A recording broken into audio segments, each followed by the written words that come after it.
I always felt like a rat leaving the sinking ship. Not that I'm saying that Cambridge was a sinking ship, but I wrote the introduction to the Atlas in November 1984 and came to Princeton in the start of the academic year 1985. You know, we had a strong group theoretical school, but I won't say, I mean... It's kind of died out since you left Cambridge. It died Cambridge. out astonishingly quickly. Robert Curtis had already left. He was my first co-author to go to Birmingham University.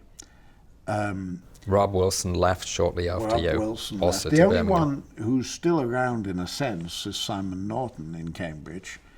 But Simon Norton hasn't got an academic position in Cambridge. He just lives there and has an office, but that's all. Group theory, so to speak, came to an end, more or less, in Cambridge. And then it came to an end for me, too, because for a year, I didn't want to see a group again. I'd had so much hectic involvement during this last year I was speaking of that, I was sick of them.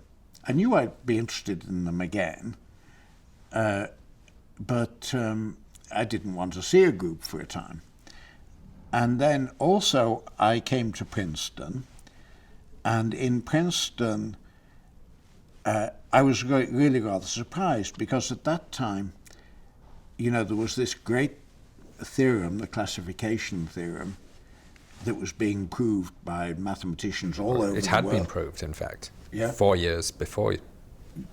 Well, yes, but I mean... Modulo some big gaps. But yeah, in almost every university I went to, there were 2 or 3 people who were working on the classification.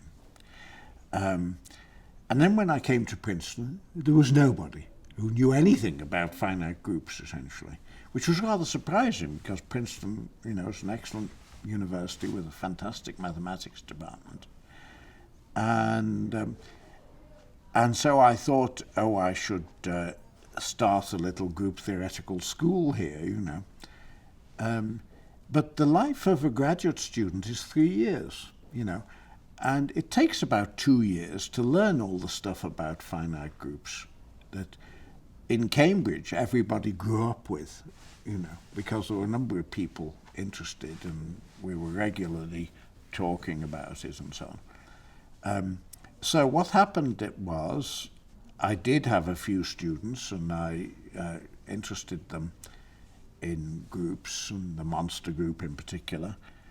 And then after 3 years they went away and I realized it was going to be an uphill struggle,